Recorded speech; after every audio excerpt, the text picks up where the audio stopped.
రెండు తెలుగు రాష్ట్రాల్లో 2 నెలల పాటు హోరాహోరీ ప్రచారం. మాటకు మాట, తూటాకు తూటా అన్న లెవెల్లో డైలాగ్ వార్ నడిచింది. అటు తర్వాత ప్రశాంతంగా పోలింగ్ ముగిసింది. ఓటరు తీర్పు ఈవీఎంలో లాక్ అయింది. అయితే ఇదంతా ఒక ఎత్తు. ఇప్పుడు ఈవీఎంలలో నిక్షిప్తమైన ఓట్లే ఎవరికి అనుకూలం, ఎవరికి ప్రతికూలం అన్నది పార్టీల్లో పోటీ చేసిన అభ్యర్థుల్లో నరాలు తెగే టెన్షన్ పుట్టిస్తోంది. అది ఒక్కరోజు కాదు, 2 రోజులు కాదు, ఏకంగా 20 రోజులు ఎదురు చూడాల్సిన పరిస్థితి. ఏపీలో ఇప్పటి వరకు అందిన సమాచారం మేరకు మొత్తంగా 81.30% నమోదైనట్టుగా తెలుస్తోంది. ఇదే ఓటింగ్ శాతం 2019లో చూస్తే 79.88%గా నమోదైంది. ఈసీ ప్రకటించిన తాజా లెక్కల ప్రకారం పోలింగ్ శాతం 80.05గా ఉంది. ఇక పోస్టల్ బ్యాలెట్ వచ్చిన ఓట్లు 1.25% కలుపుకొని మొత్తం 81.30%గా లెక్కలు ప్రకటించింది ఈసీ.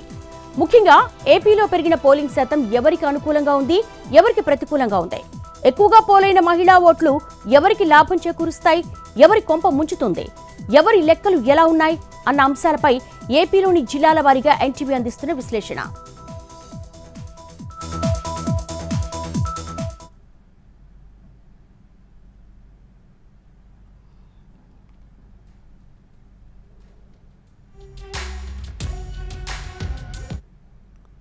సాగర తీరంలో ఓటర్లు తమ తీర్పును బ్యాలెట్ బాక్సులోకి పంపారు.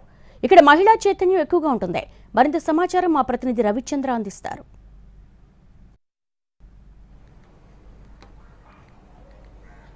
దేవి, సార్వత్రిక ఎన్నికల్లో విశాఖ జిల్లాకు సంబంధించి ఓటర్లు చాలా సైలెంట్గా తమ ఓటు హక్కును వినియోగించుకున్నట్టుగా ఇక్కడున్న ట్రెండ్స్ని బట్టి చూస్తే అర్థమవుతోంది. ప్రధానంగా విశాఖపట్నంకి సంబంధించి ఇప్పుడు 3 జిల్లాలు సెపరేట్గా ఉన్నప్పుడు చూసుకున్నప్పుడు విశాఖపట్నం అర్బన్ జిల్లాలో ఓటింగ్ పర్సంటేజ్ గతం కంటే తగ్గింది. ఉమ్మడి జిల్లాలో ఉన్న పర్సంటేజ్తో పోలిస్తే ఇప్పుడు అది 3% తక్కువగా ప్రస్తుతం కనిపిస్తోంది. ఇక ఫైనల్ రిజల్ట్స్ రావాల్సిన అవసరం, అంటే ఫైనల్ ఫిగర్స్ రావాల్సిన అవసరం ఉంది. ఇక అల్లూరి సీతారామరాజు అనకాపల్లి జిల్లాకు సంబంధించినట్టు ఓవరాల్గా చూసుకున్నప్పుడు సాగర్ తీరంలో మీరు చెప్పినట్టుగానే పోలింగ్ పర్సంటేజ్లు కొంచెం వ్యత్యాసం ఉన్నాయి. అర్బన్లో తక్కువ ఉంది.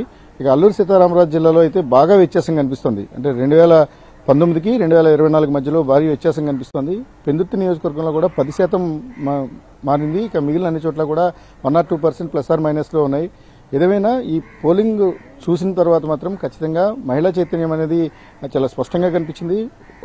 ప్రతి బూత్లో కూడా వందల సంఖ్యలో మహిళలు పాల్గొని తమ ఓటు హక్కును వినియోగించుకున్నారు. దీంతో ఫలితాల పైన కూడా ఉత్కంఠ కనిపిస్తోంది. మొత్తం 15 అసెంబ్లీ, 3 పార్లమెంటు నియోజకవర్గాలున్న ఉమ్మడి విశాఖ జిల్లాకు సంబంధించినంత వరకు ఈ ఫలితాలు ఎలా ఉండబోతున్నాయనే ఉత్కంఠ కనిపిస్తుంది. 2019కి దగ్గరలో ఎప్పుడైతే పోలింగ్ జరుగుతుందో, అంటే అర్బన్ మినహాయిస్తే మిగిలినంతా కూడా 2019కి దగ్గరగానే దాదాపుగా పోలింగ్ నమోదైంది. కాబట్టి ఫలితం ఎవరి వైపు మొగ్గుతుందో అనేది అంచనాలు అందని పరిస్థితి. ఒక విధంగా అనేక విశ్లేషణలు వినిపిస్తున్నప్పటికీ కూడా రాజకీయంగా 4-5 ఎన్నికలు చూసిన వారు కూడా ఈసారి దీన్ని కొత్త కోణంలో చూడాల్సిన అవసరం ఉంటుంది. ఓటర్ నాడిని పట్టడం అంత ఈజీ కాదనే ఒక అభిప్రాయం అయితే వ్యక్తం చేసిన పరిస్థితి ఉంది. ఏదైనా ఉత్కంఠభరితమైన ఎన్నిక మాత్రం ఉమ్మడి విశాఖ జిల్లాలో జరిగినట్టుగానే మనం భావించాల్సి ఉంటుంది. దేవి,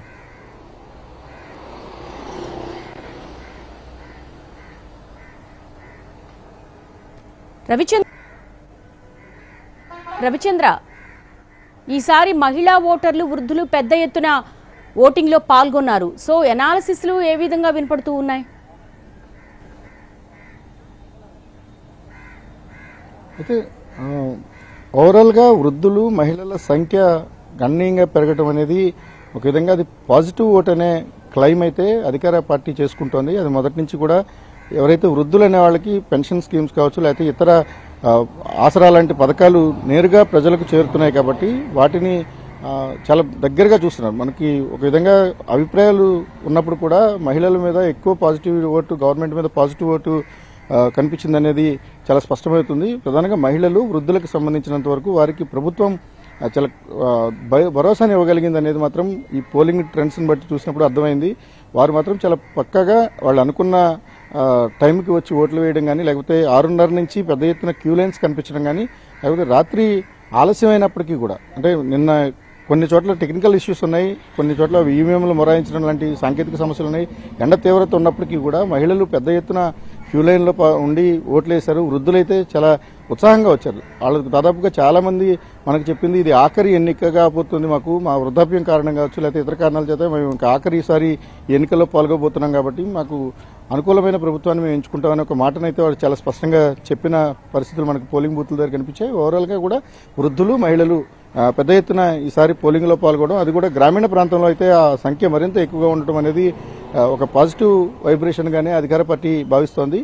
ఇందులో ప్రతిపక్ష పార్టీలు ఎన్డీఏ కూటమి కూడా తమకు అది అనుకూలంగా ఉంటుందనే ఒక అంచనాలు వేసుకుంటున్నప్పటికీ ఓవరాల్గా కూడా మహిళా చైతన్యం, మీరు చెప్పినట్టుగా మహిళా చైతన్యం, వృద్ధుల ఓటింగ్ గణనీయంగా పెరగడం అనేది మాత్రం ఒక పాజిటివ్గానే సందేశంగానే మనం చూడాల్సిన అవసరం ఉంటుంది. దేవి. ఆల్ రైట్ రవిచంద్ర, మొత్తంగా చూసుకుంటే వైజాగ్లో మహిళా ఓటర్లలో చైతన్యం కనపడుతోంది. ఏ పార్టీ